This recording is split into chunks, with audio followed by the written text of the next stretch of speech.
지혜를 주시고 은혜를 베푸셔서 우리의 무지함을 깨우치게 하여 주시고 진실로 우리가 믿는 우리의 구주가 되는 예수님의 위상이 무엇인지를 깨달아서 이 땅에 살아가는 동안 오직 주님만 사모하며 살아갈 수 있게 인도하여 주시며 말씀을 전하는 무지한 자의 입술을 주께서 끝까지 함께하여 주시며 말씀을 전할 수 있도록 도와주시기를 구하오며 예수님 이름으로 기도드리옵나이다.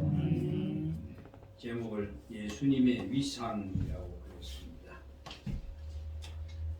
요즘 영화들이 보면 미래에 대한 많은 주제를 가지고 영화들을 만듭니다. 그런데 그 영화들이 거의가 공상과학 영화지요. 그러나 우리는 그 공상보다 확실한 미래에 대한 것을 알고 있습니다. 구약 성경에 보시면은 다니엘이나 에스겔이나 또는 이사야, 더구나 다니엘이 보았던 신상이 나타나 가지고 여러 형태로 세워지고 부러지고 아이가 굴러와서 완전히 그 형상 자체가 다 사그러져 버리는, 결국 그것은 세계 역사가 어떻게 변화될 것이라는 것을 우리에게 보여주었지. 그러나 그 당시 그 다니엘의 말을 들었던 많은 자들은 무슨 생각을 했겠습니까? 우리에게는 로마가 세계를 정복한 시간들이 옛날 이야기로 되었지만 그들에게는 미래에 일어날 일이기에 얼마나 무슨 일인지도 도대체 몰랐을 겁니다. 사실 여러분이 오늘 저하고 같이 읽고 있는 살펴보고 있는 계시록은 미래에 생겨날 일이기도 하지만 또한 이전에 일어난 일이기도 하고 사건이 뒤죽박죽이 섞여서 역사의 순서대로 기록된 것이 아니라고 말씀을 드렸습니다.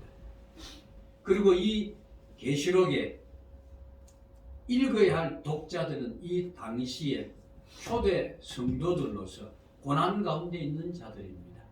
더구나 세례 지금 사도 요한은 밤모섬에 유배를 가 있는 상태에서 그들의 소망 없는 그들에게 이 계시를 보여주신 것은 너희가 진실로 소망하고 바라보아야 할 것이 무엇이며 너희가 가진 복이 무엇인가 라는 것을 분명하게 가르쳐주고 있는 것이기 때문에 계시록은 우리가 신자로서 이 땅에 살아가면서 진실로 얼마나 큰 위로가 되며 또 우리가 소망하고 바라보아야 될 것이 무엇인지를 가르쳐주는 것이기도 합니다.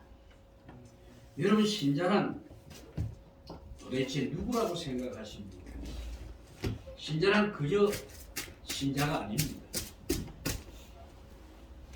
신자는 세상 가운데서 구별된 자들입니다. 이스라엘이 이방 족속 가운데 구별됐고 또 이스라엘 가운데서 또 구별된 자가 나오지. 그건 또 나실인들입니다. 그리고 진정한 그 나실인의 본을 보여준 것이 무엇이었냐면 바로 예수 그리스도였지. 여러분, 예수님을 본받아 살아간다면 세상에서 구별된 자로 존재해야 합니다. 그리고 그 구별을 통해서 세상이 왜 심판을 받아야 하는 것인지를 드러나게 해야 하는 것이 신자가 가지고 있는 소명입니다. 이런 신자들의 모임을 우리는 뭐라 그럽니까? 교회라고 그럽니다. 그러므로 교회는 세상의 심판을 선포하는 모임이 되어야지 세상을 변화시켜서 아름답게 살기 좋은 곳으로 만들기 위해서 존재하는 것이 아니란 말입니다. 복음서에 보면 신자를 뭐라 그럽니까? 소금이라고 표현하기도 하고 빛이라고 표현을 합니다. 그것은 뭘 의미합니까? 구별을 의미합니다. 그럼 소금 그러면 우리 머릿속에 확 생각나는 게 뭡니까? 짜다라는 생각이죠. 이 소금은 어떤 음식 속에 섞여 들어간다 할지라도 소금은 짠맛을 내게 되어 있습니다. 그 소금이 짠맛을 잃어버리면 길에 버려져 밟히게 된다고 주님 말씀하십니다. 이 소금의 맛을 드러내고 사는 것, 이것이 신자입니다.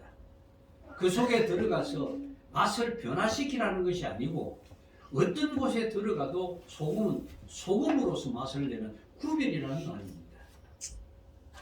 그래서 자꾸 사람들은 이 짠맛을 신자의 선한 행위라고 그렇게 이해를 하시는데 그건 아닙니다. 인간이 생각하는 선한 행위라고 하는 것은 우리 주변에 흔히 많이 볼 수 있는 일입니다. 이전에 TV 프로에 칭찬합시다라고 하는 프로그램이 있었지요. 그때 보면은 길거리에서 뭐 착한 일을 하는 사람들, 종이를 뭉쳐 다니다가 넘어지니까 그 도와주는 사람들, 그리고 뭐 여러 가지 남의 일을 자기 일같이 보살피는 그런 사람들을 많이 찾아내었지요. 하지만 신자의 짠맛이라고 하는 것은 선한 행실을 이야기하는 것이 아닙니다. 이 짠맛이 신자와 신자가 아닌 자가 구별되는 겁니다. 그러면 선한 행실이라는 것이 성경에서 말하는 행실이라는 것이 도대체 뭔가라는 생각을 고민을 해보셨습니까? 그냥 착한 겁니까? 아닙니다. 성경에서 말하는 선한 행실은 세상에 살아가면서 착한 행위를 이야기하는 것이 아닙니다. 그것은 마태복음 5장 1절에서 12절에 나오는 팔복을 소망하며 살아가는 자입니다. 천국을 소망하는 자, 이 땅에 것에 매이지 않고 살아가는 자. 우리가 법정이 그러대요. 무소유라는 책을 보니까 무소유라는 그 개념 자체가 내가 필요한 것 외에는 가지지 않는 것이라 이렇게 이야기합니다. 바로 그것 같이 우리가 가지고 있는 선한 행실이라고 하는 것은 세상에 대한 욕심이 없는 삶입니다. 바로 팔복을 가지고 있는 자들입니다. 그런데 우리는 자꾸 선한 행실을 세상에서 착한 자선을 행하고 불한 사람을 두고 이런 것을 선한 행위라고 이야기하는 아닙니다.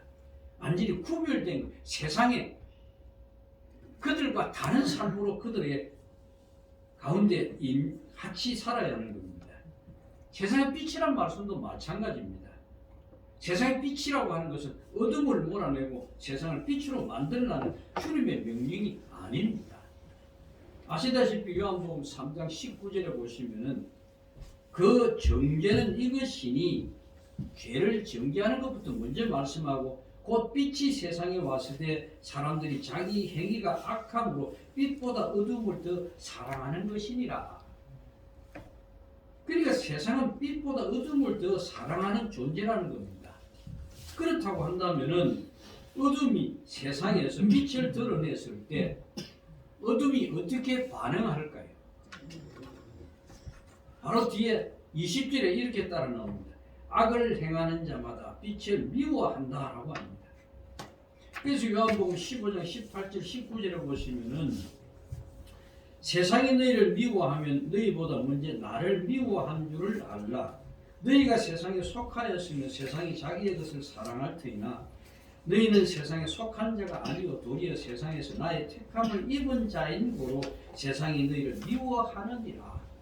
그러니까 여러분 세상으로부터 미움을 받는 이것이 바로 소금과 빛으로 살아가야 하는 신자들을 향한 세상의 대접입니다.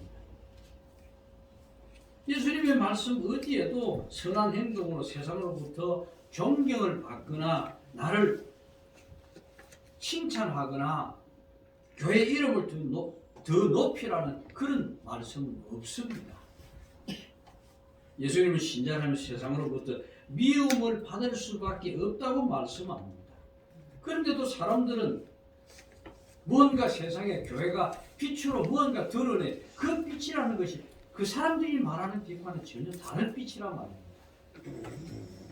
그럼 그 사람들을 향해서 당신은 죄인입니다 라고 말한다고 한다면 그 사람이 그 말을 듣기를 좋아하겠습니까? 싫어합니다. 이런 반응들이 바로 어둠에 속한 것이기에 빛을 싫어하는 악이 말씀 때문에 심판받을 자로 그들이 드러나게 되는 거란 말입니다. 그러므로 신자인 우리가 세상으로부터 받는 대접은 칭찬이 아니라 미움입니다. 왜 그렇습니까?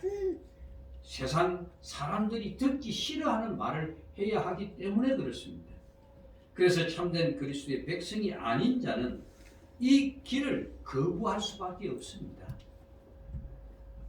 비록 그들이 신자라 할지라도 이름과 교회라고 하는 이름을 걸어 놓았지만은, 간판을 걸어 놓았지만은 그 속은 아니란 말입니다. 성경의 그런 모습들이 교회가 아닌 모습이라고 일곱 교회를 향하여 예수님께서 편지를 보낸 그 내용 안에 담겨져 있는 겁니다. 교회 아닌 교회는 세상에 동화된 가운데 자기 이름과 자기 영광을 유지하기에 급급합니다. 이런 주장은 세상으로부터 미움받는 것이 아니라 하나님께 영광이 되지 않는다고 그들이 주장합니다.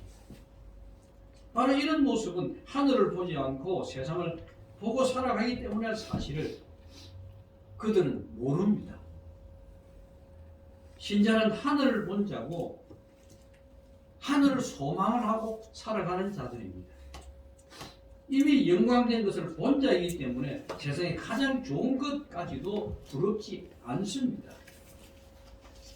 바로 오늘 본문에서 하늘의 영광을 본 사람이 나옵니다. 바로 사도 요한입니다. 요한은 지금 하늘 문이 열렸고 하늘 보좌에 초청을 받아 올라가고 하늘 보좌를 보았습니다. 그러니까 그 눈에 들어온 것은 무지개가 보좌에 둘러 있고 거기에 앉아 계신 분이 모양이 어떻게 생겼냐? 벽옥 같고 홍보석도 같고 그 보좌로부터 번개와 음성과 내성이 나오고 보좌 앞에는 일곱 영이 있고 그리고 수정 같은 유리바다가 있고 보좌 가운데와 주위에 네 생물이 있는데 그들이 밤낮 쉬지 않고 뭐라고 합니까? 거룩하다, 거룩하다, 거룩하다.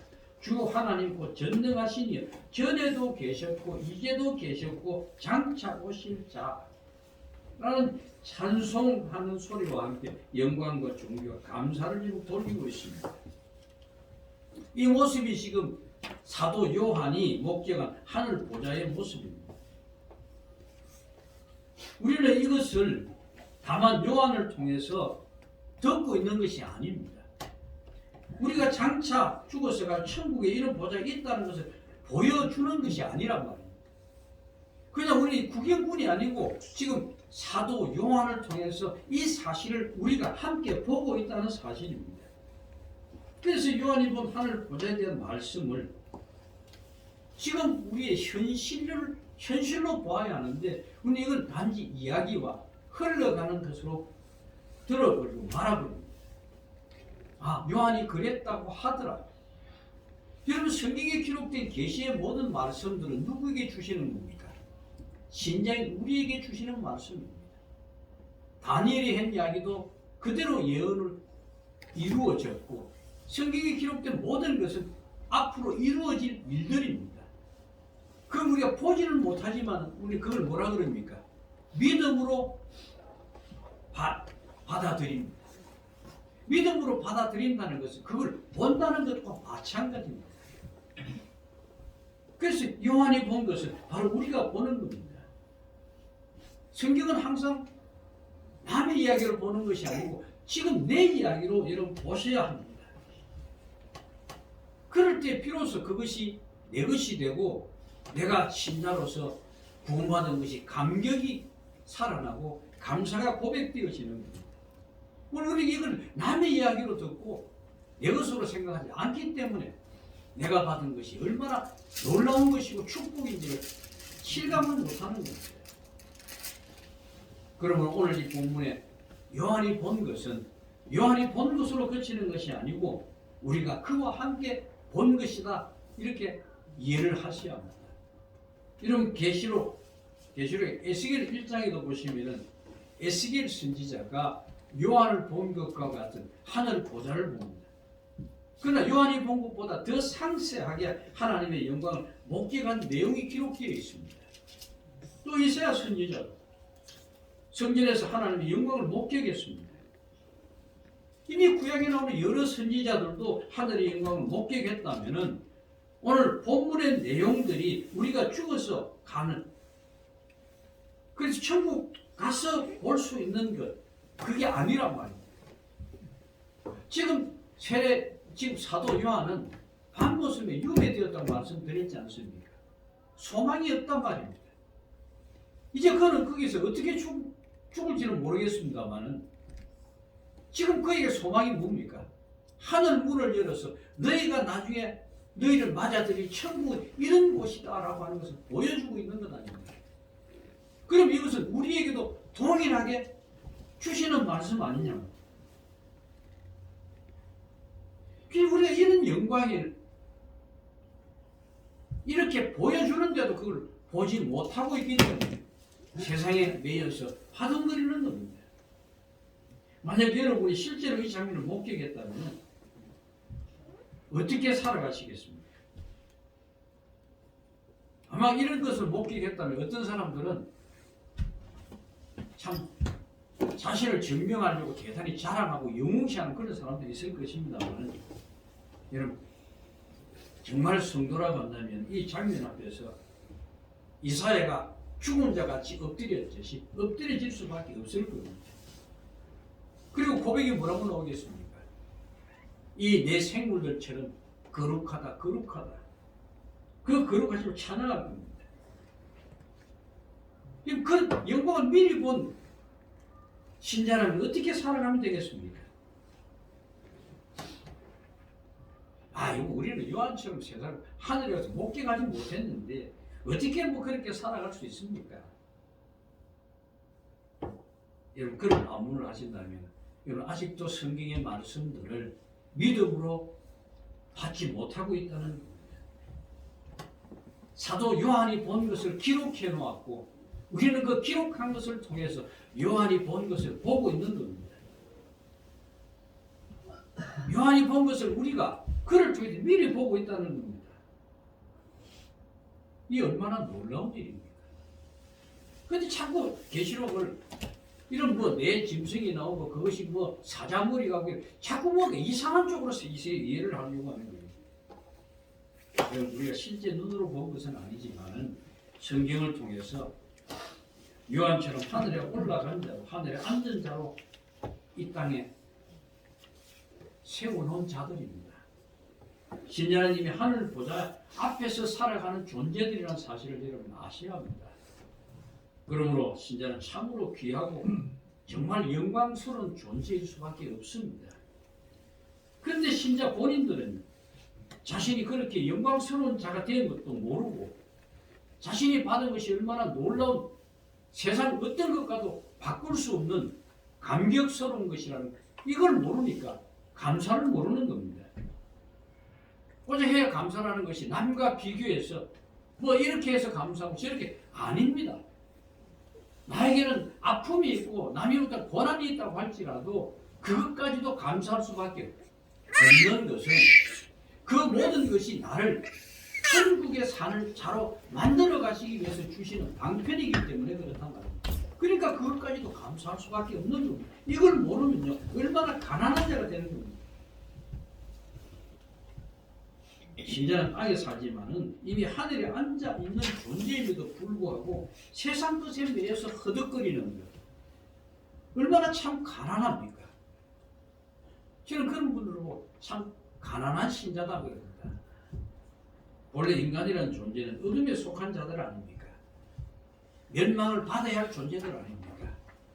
그런데 생명이요 빛이신 예수님께서 우리를 불러주신 것 아닙니까? 우리가 그분을 영접할 수 있습니까? 우리는 우리 힘으로 우리 스스로 그분을 영접할 수 없습니다. 그런데 그분을 영접하게 만드신 것은 하나님이 그렇게 만드신 것 아닙니까?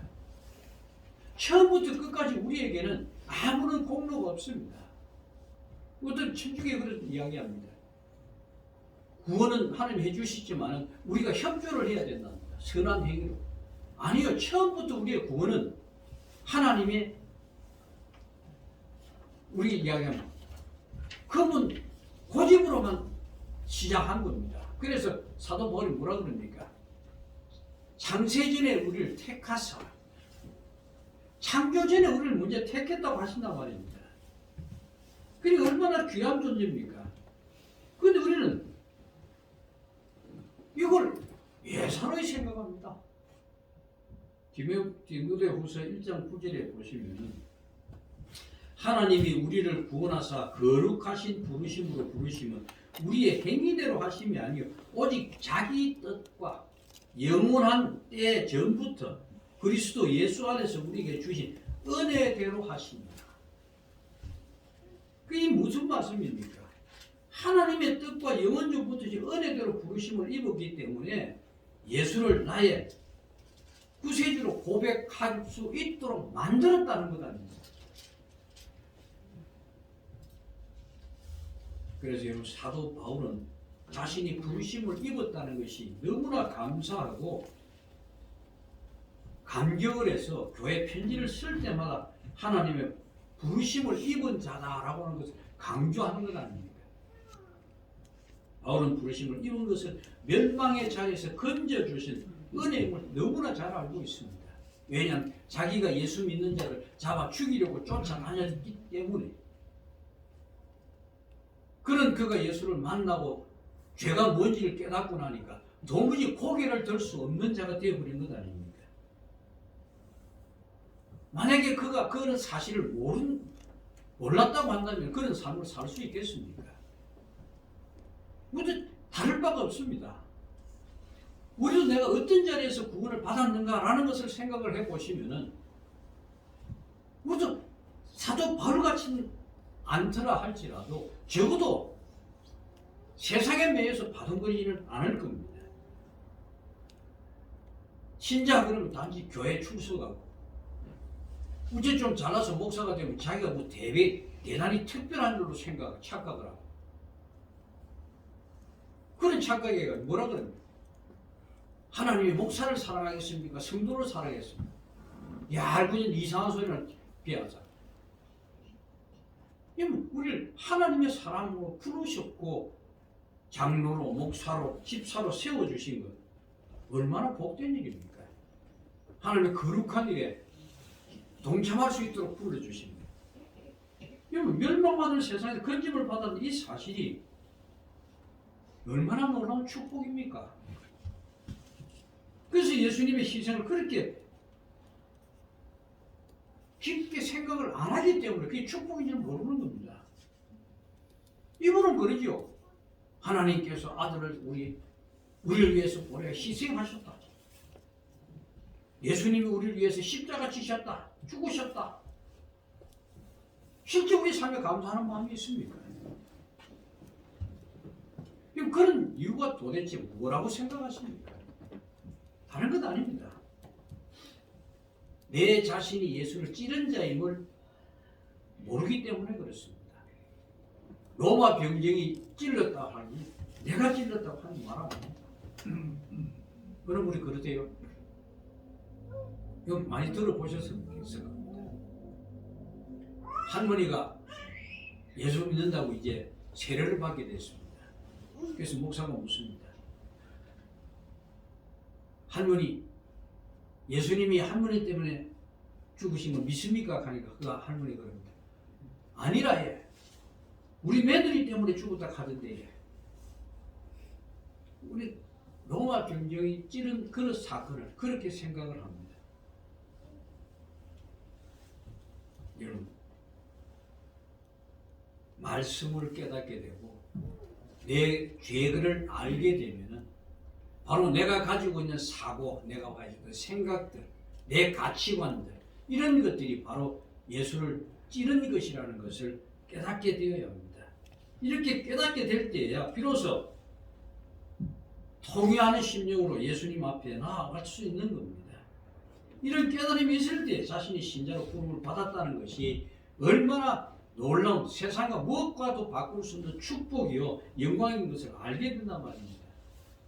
이런 신자는요 오직 말씀이 생명을 잊지 않고 살 것이고 그런 신자는 세상의 어느 무엇과도 말씀과 바꾸지 않을 겁니다. 세상이 이해할 수 없는 말씀을 나의 생명으로 받아들이게 되었다는 것은 오직 성령께서 우리에게 주신 은혜가 있기에 가능한 일입니다.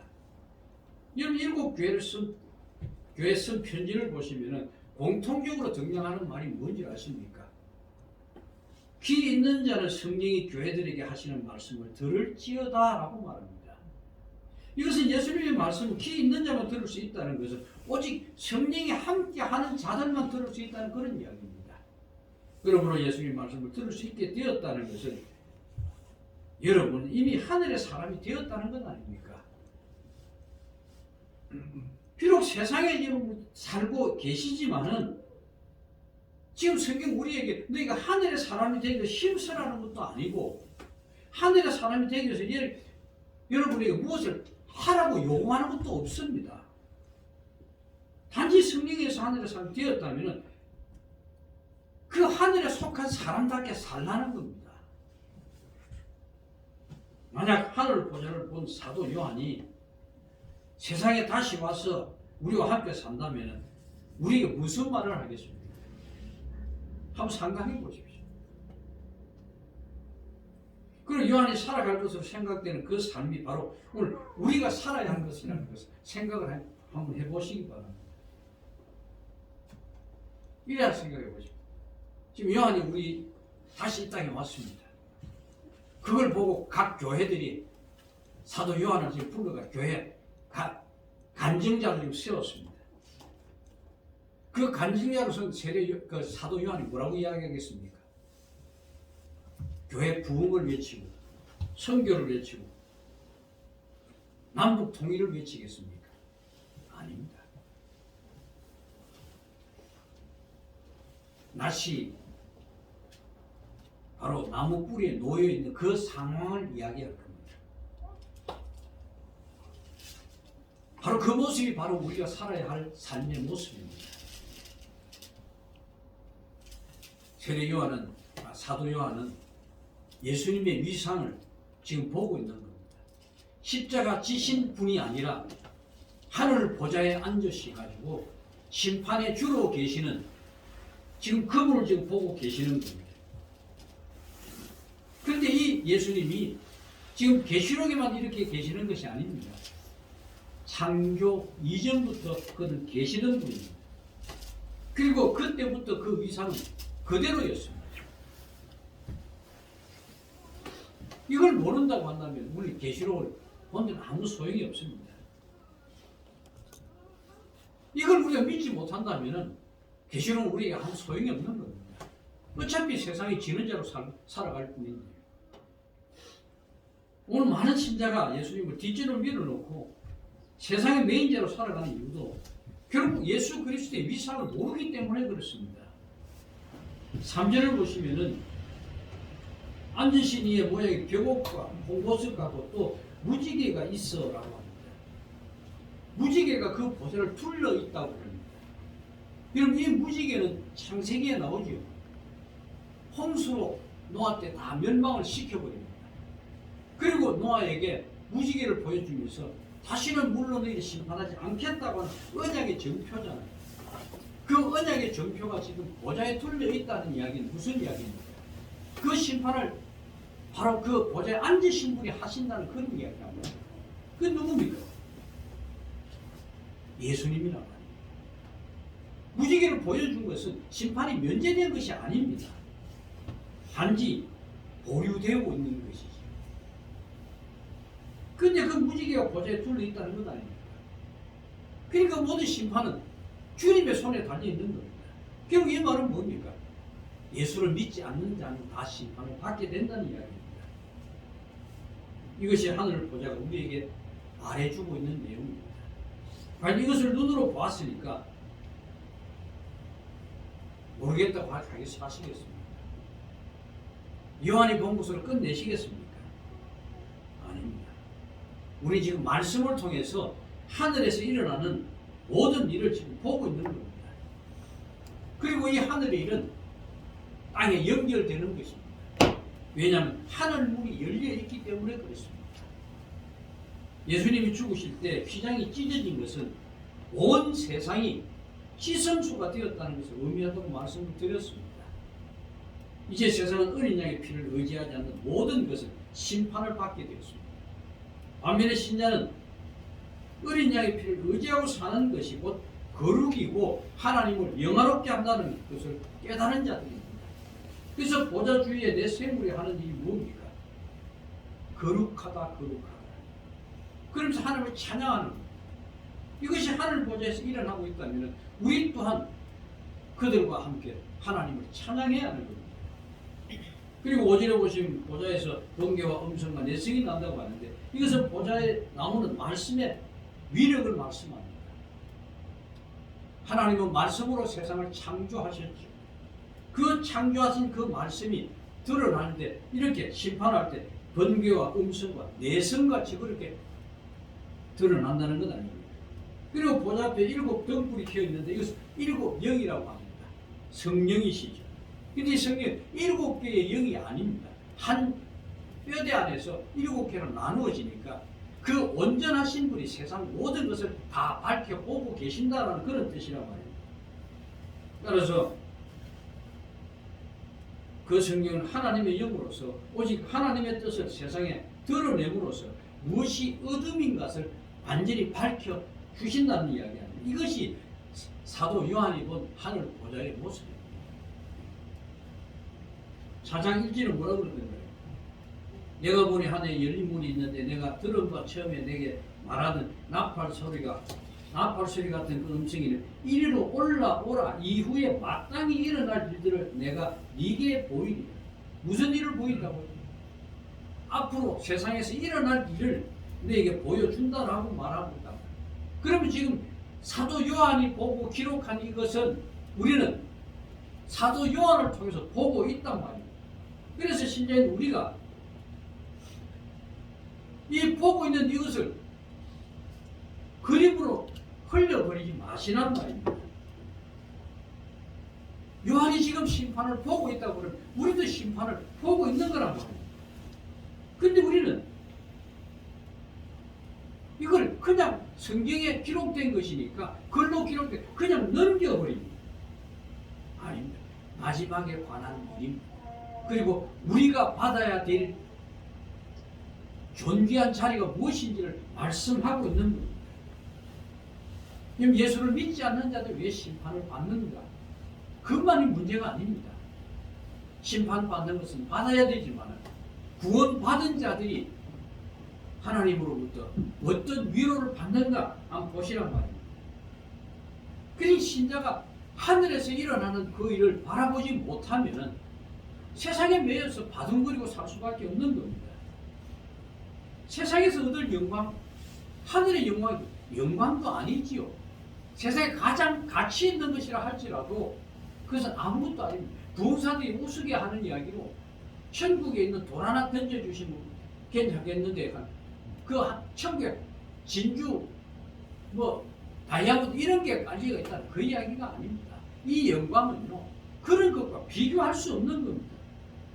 사람이 표현을 할 수 없어서 다이아몬드를 이야기하고 홍보성, 녹봇을 이야기할 뿐이지 그것을 인간의 언어로 표현할 수 없어서 그런단 말이에요.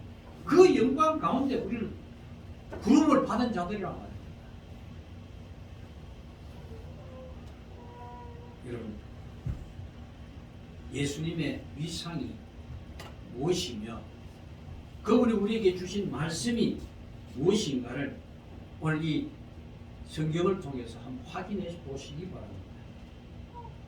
그리고 신자가 하늘의 영광을 보지 못하고 세상의 영광을 바라보게 되면 세상에 얻을 영광에 취한 채 하늘의 영광을 무시하고 살게 되는 겁니다. 하지만 여러분이 신자임을 아신다면 장차 여러분 자신이 누릴 영광이 어느 정도인지 이 말씀들을 통해서 다시 확인해 보시기 바랍니다.